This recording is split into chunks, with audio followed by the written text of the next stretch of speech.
Hello friends. Media mature के YouTube channel the zero में एक बार फिर आप सभी का हार्दिक स्वागत है। आप देख रहे हैं अपना लोकप्रिय कार्यक्रम अगेंस्ट PACLL। तो पिछले वीडियो तक साथियों हमने 86 नंबर पेज पढ़ लिया था। अब आगे बढ़ते हैं, 87 नंबर पेज की बारी आती है और बस ये ऑर्डर ख़त्म होने की कगार पर ही बचा है और अब क्लियर हो जाएगा कि आखिर इस कंपनी को बोला क्या गया था। अभी तक जो हमने पढ़ा, कल समझा, उससे यही निष्कर्ष निकलता है अब तक 86 नंबर पेज तक कि सेबी ने इनसे बोला कि आपका ये काम करना गलत नहीं है, आपका हमसे लाइसेंस लिए बिना ये काम करना गलत है, तो कृपया करके लाइसेंस लें। हालांकि कृपया करके लाइसेंस लें ये तो शब्द अभी तक नहीं बोला उन्होंने, लेकिन इनडायरेक्टली उनके कहने का यही मतलब निकला कि आपका गलत यही है कि आपने लाइसेंस नहीं लिया, तो लाइसेंस ले लो और काम को शुरू कर दो। लेकिन इन्होंने तब भी इस चीज़ को डिनाई किया, तब भी इनकार किया इस चीज़ से, तो ये साबित करती है कि इनकी उपज किस खून की है।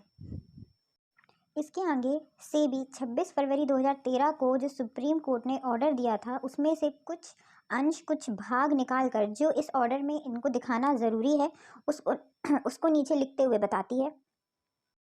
तो देखते हैं साथियों ये सुप्रीम कोर्ट का किस किस ऑर्डर की ये बात कर रहे हैं। तो सुप्रीम कोर्ट इसमें कहती है कि 30 नवंबर 1999 और 10 दिसंबर 1999 को जो इन लोगों ने ऑर्डर पास किया सेबी ने कंपनी के विरुद्ध, तो कोर्ट कह रही है, सुप्रीम कोर्ट कह रही है कि ये शो कॉज नोटिस मान लीजिए इसको आप।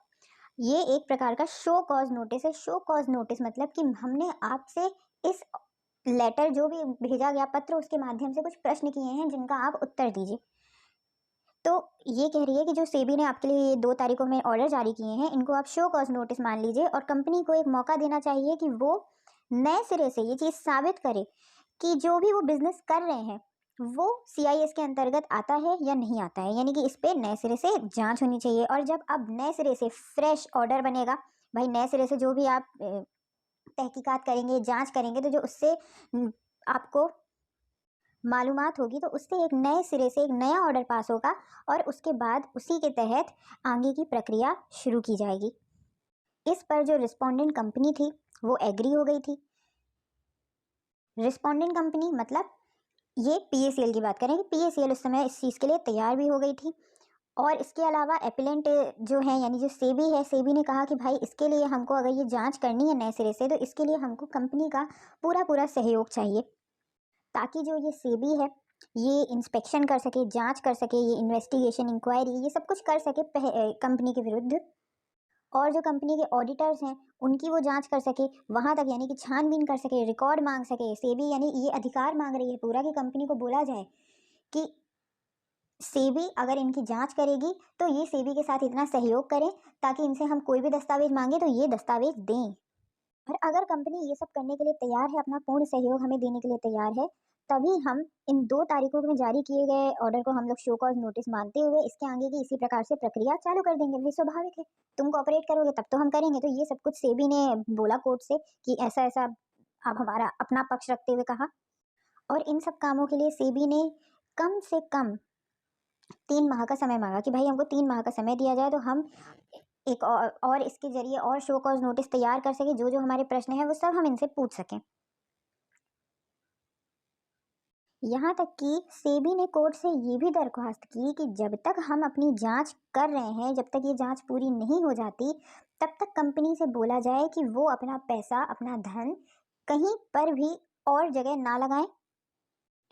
क्षमा करिएगा साथियों, इसमें ये कह रही है इसके आगे कि PACL कोई भी नया यहाँ से ना ले खाता, यानी कि जो उसकी पुराने रिन्यूअल चल रहे हैं बस उनका ही लेती चले और नया फंड कुछ भी ना ले।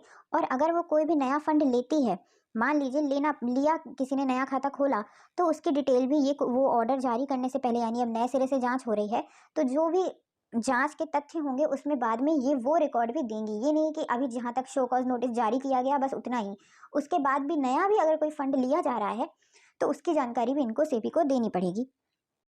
तो इस प्रकार से सुप्रीम कोर्ट ने यही ऑर्डर दिया था कि अब जो है सेबी नए सिरे से जांच करेगी, नए सिरे से सारे तथ्यों को जुटाएगी, नए सिरे से सारी इन्वेस्टिगेशन करके वो अब तय करेगी, ऑर्डर जारी करेगी कि रिस्पोंडेंट कंपनी यानी PACL पाक अल चमन लाहौर लिमिटेड, डबल एल आता है इसमें, जिससे अभी भी शायद से भी अनजाने इतनी इतनी इन्वेस्टिगेशन करने के बाद भी इनको PACL ये चीज़ कहीं नहीं खटकी, इनको 10 चीज़ें खटक गई।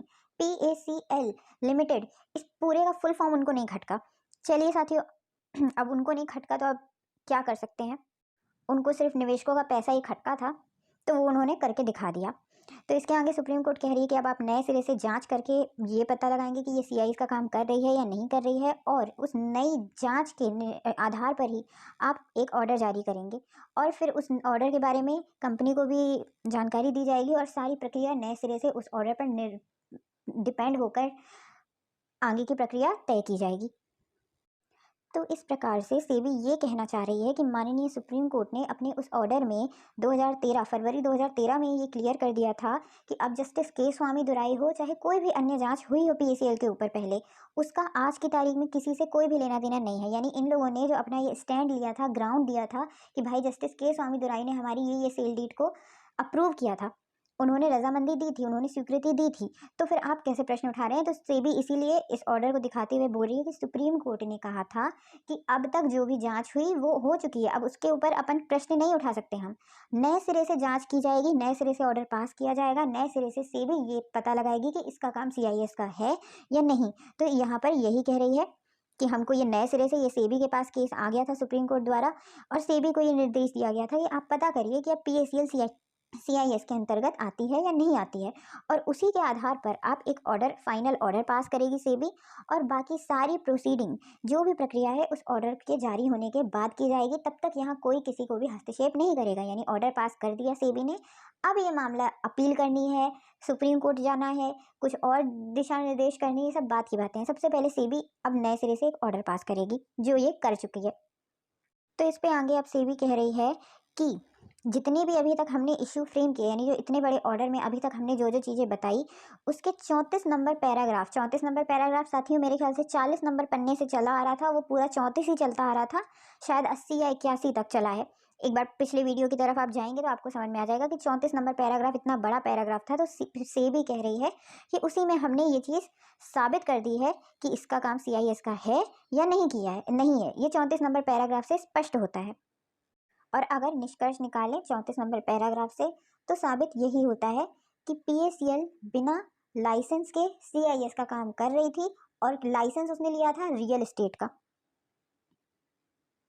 यानी वो भारत की सभी एजेंसियों को मूर्ख बनाने का काम कर रही थी।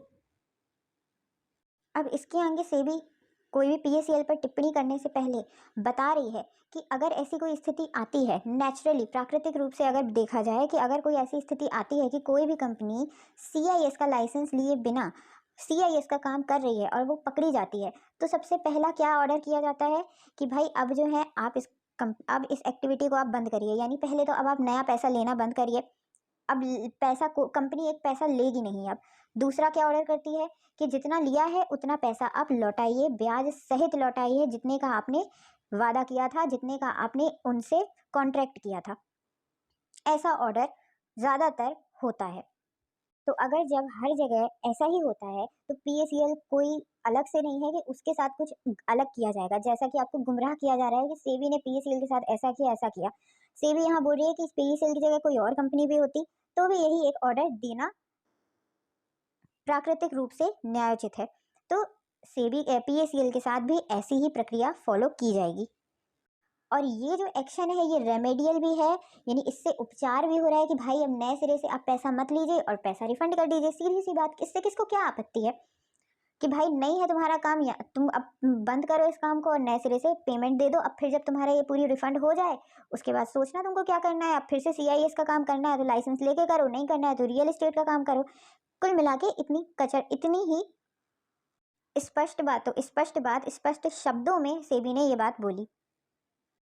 और दूसरी बात ये बोली कि अगर कंपनी, चाहे PACL है या कोई भी अदर कंपनी होती, जब हम ऐसा ऑर्डर दें कि अब आप सबको रिफंड दीजिए पैसा, अगर कंपनी रिफंड नहीं दे पा रही है, वो उस स्थिति में नहीं है या वो नहीं दे रही है किसी भी कारणवश, तब उसके ऊपर अलग एक्शन लिए जाते हैं। तब ये मामला कोर्ट में जाता है, जांच एजेंसियों के पास जाता है, फिर उनको सजा होती है, क्रिमिनल मुकदमे चलते हैं इनके ऊपर। ये चीज़ स्पष्ट बोली इन्होंने कि अभी अगर वो रिफंड कर देते हैं सारे निवेशकों को तो सुब्रत भट्टाचार्य, निर्मल सिंह भंगू, इन सारे गद्दारों को कोई सजा नहीं होगी, बस पेमेंट कर दें। अगर वो पेमेंट करने में असफल रहते हैं तो उनको जेल होगी। ये यहाँ पे स्पष्ट लिखा हुआ है। ये हो गया 87 नंबर पेज तक। अब इसके आगे अगले वीडियो में देखते हैं, और उस वीडियो इसके अगले नंबर, मेरे ख्याल से आप बस 88 नंबर पेज से 92 नंबर पेज तक बहुत महत्वपूर्ण जानकारियाँ ही होगी कि आखिर सेबी ने PACL के लिए क्या निर्देश जारी किए, क्या ऑर्डर दिया, और किस तरीके से आपके गद्दार, हरामखोर और गंदी नाली के कीड़े और भंगू की नाजायज औलादों ने आपको किस तरीके से गुमराह किया। तो चलिए साथियों, फिलहाल के लिए बहुत बहुत धन्यवाद। जय हिंद, जय भारत।